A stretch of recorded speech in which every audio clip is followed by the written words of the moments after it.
Kisah Nabi Nuh alaihi salam. Setelah Nabi Idris alaihi salam wafat, sedikit demi sedikit iman masyarakat mulai menipis. Iblis dan pasukannya semakin gemar menggoda mereka. Kemudian mereka mulai senang membuat patung. Mereka membuat patung untuk menghormati para pahlawan, leluhur, tokoh-tokoh yang sudah mati. Patung-patung itu diberi nama sesuai nama para tokoh itu. Dari sekedar penghormatan, lama-kelamaan mereka mulai menyembah patung-patung itu. Mereka percaya bahwa patung-patung itu mempunyai kehebatan dan kekuatan yang bisa melindungi dan menentukan nasib mereka.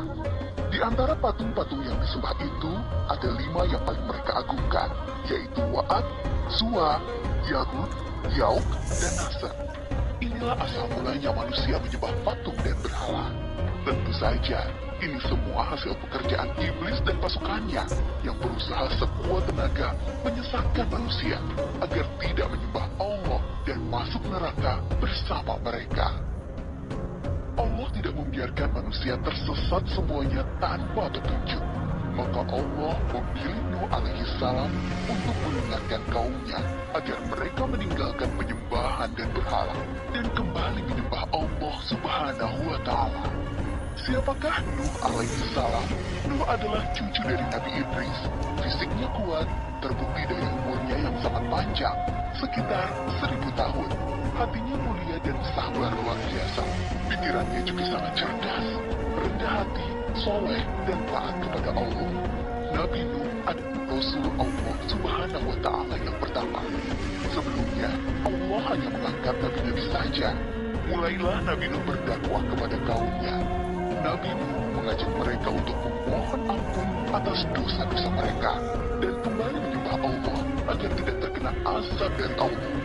Sangat tekun Nabi Nuh mengajak kaumnya dengan berbagai cara, dengan terang-terangan di hadapan banyak orang, dengan diam-diam mendatangi seorang demi seorang, berulang-ulang, siang dan malam, selama kurang lebih 950 tahun lamanya. Tetapi sedikit sekali yang mengikuti seruan Nabi Nuh.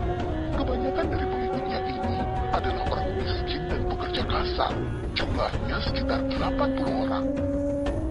Yakni sebagian besar kaumnya tidak mau mengikuti ajaran Nabi Nuh. Mereka bersikap angkuh dan sombong dengan menutup rapat-rapat telinga mereka jika Nabi Nuh mulai berbicara untuk mendakwahi mereka. Bahkan mereka menantang Nabi Nuh agar mendatangkan azab yang diancamkan oleh Allah subhanahu wa ta'ala. Nuh, sudahlah, berhenti bicara. Percuma, kami tidak akan percaya. Sekarang begini saja, datangkan azab itu pada kami jika kau memang benar. Kami yakin tidak akan ada azab yang menimpa kami karena kelakuan kami. Kau hanya berdusta. Hahaha. Nabi Nuh mengadu kepada Allah tentang pembangkangan kaumnya yang keterlaluan. Allah berfirman bahwa memang pengikut Nabi Nuh tidak akan bertambah. Hanya 80 orang itu saja. Selebihnya, mereka semua tidak akan beriman karena mereka sudah sangat sesat.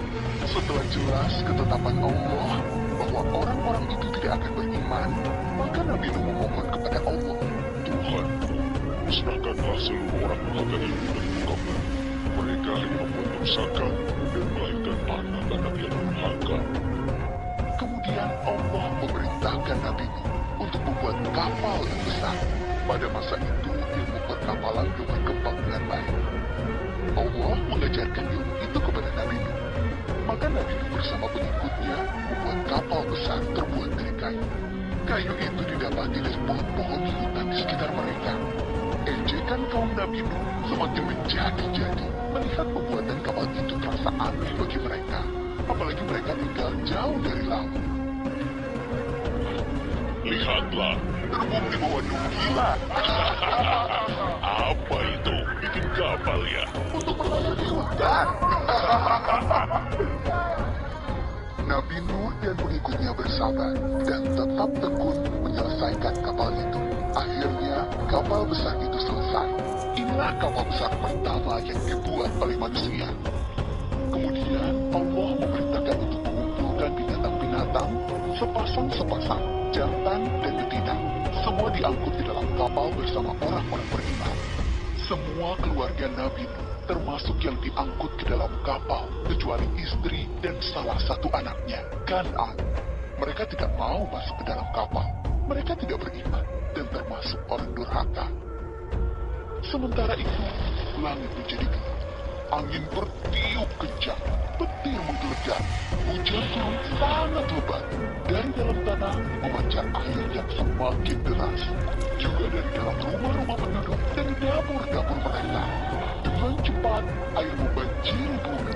Makin lama makin tinggi, menenggelamkan rumah, pohon-pohon, dan tentu saja orang-orang di luar kapal Nabi Nuh. Ketika Nabi Nuh melihat sekelilingnya dari atas, nampak putranya, Kan'an, sedang menyelamatkan diri dari banjir. Karena kasih sayangnya kepada anaknya, Nabi Nuh berseru, Anakku sayang, masuklah ke dalam kapal ini. Tidak ada yang bisa selamat dari asap ini, kecuali yang berada di dalam kapal. Tidak ayah, aku akan memanjat bukit yang tinggi. Pasti aku akan selamat. Tiba-tiba datang gelombang besar, dan Kan'an tidak terlihat lagi. Dia termasuk yang dibinasakan. Nabi Nuh sangat sedih, tetapi beliau menerima keputusan Allah. Di dalam kapal, Nabi Nuh bertasbih, memohon ampun dan berdoa tidak henti-hentinya bersama orang-orang beriman. Setelah beberapa hari, Allah memerintahkan bumi untuk menelan banjir itu. Hujan berhenti, air pun surut masuk ke dalam tanah. Kapal pun berlabuh di daratan lagi. Orang-orang beriman keluar dari kapal dengan tetap bertasbih, syukur yang tiada terkira. Mereka memulai hidup baru tanpa gangguan orang-orang kafir yang sudah tenggelam dibinasakan Allah karena kesesatan mereka. Kisah Nabi Nuh memberikan kita pelajaran bahwa durhaka kepada Allah dan tidak patuh kepada Rasul utusannya membuat manusia ditimpa azab di dunia ini maupun di akhirat.